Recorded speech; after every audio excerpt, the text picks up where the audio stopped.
Covishield vaccine लेने के 4 से 42 दिन के अंदर thrombosis with thrombocytopenia syndrome (TTS) हो सकता है, यानी ब्लड क्लॉट बन सकता है और प्लेटलेट्स कम हो सकती हैं। कोविशील्ड वैक्सीन बनाने वाली कंपनी एस्ट्राजेनेका ने कोर्ट में सुनवाई के दौरान अपनी वैक्सीन के रेयर साइड इफेक्ट्स को स्वीकार किया है। इसके बाद भारत में भी इस पर चर्चा शुरू हो गई है। एक्सपर्ट का कहना है, इसको लेकर पैनिक होने की जरूरत नहीं है। खासकर हार्ट अटैक को लेकर अफवाह पर ध्यान देने की जरूरत नहीं है। डॉ अंशुमान ने कहा कि कंपनी ने यह भी माना है कि टीटीएस ब्रेन में, लंग्स में, आंत की खून की नली में और पैर में पाया गया है। जितने भी लोगों ने शिकायत की है, उसमें से किसी ने भी हार्ट अटैक की समस्या नहीं बताई है। इसलिए वैक्सीन को लेकर हार्ट अटैक होने के खतरे को लेकर चिंतित होना बेकार की बात है। हाँ, यह बात सच है कि कोविड संक्रमण की वजह से ब्लड क्लॉट बनते हुए पाया गया है और इसका असर हार्ट पर भी हुआ है। देश की आईसीएमआर ने भी अपनी स्टडी में इस बात को खारिज किया है, वैक्सीन की वजह से कार्डियक अरेस्ट होता है। कोविड एक्सपर्ट डॉ अंशुमान कुमार ने कहा कि किसी भी रिपोर्ट में यह नहीं कहा गया है कि वैक्सीन की वजह से हार्ट अटैक हो रहा है। इसमें बताया गया है कि वैक्सीन की पहली डोज के 4 से 42 दिन के अंदर टीटीएस होने की बात स्वीकार की गई है।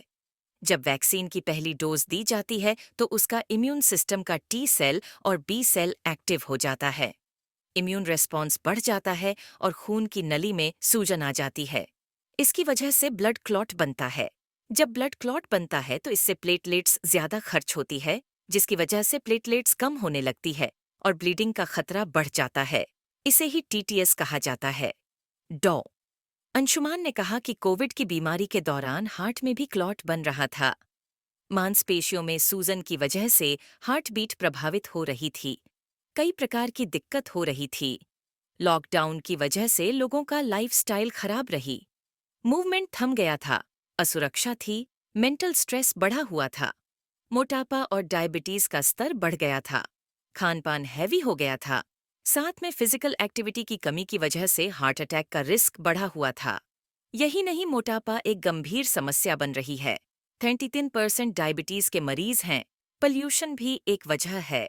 ये सभी वजह स्टैब्लिश हैं।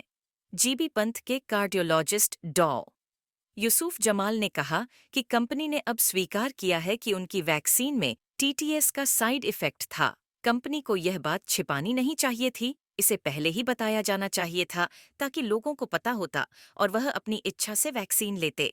डॉक्टर अंशुमान ने कहा कि कोई भी दवा या वैक्सीन अगर असर करेगी तो उसका साइड इफेक्ट भी होगा।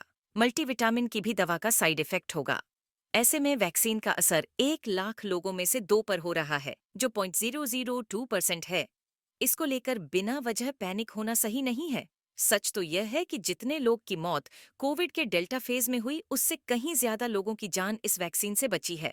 डॉक्टर ने कहा कि मुझे लगता है कि वैक्सीन पर इंटरनेशनल राजनीति चल रही है।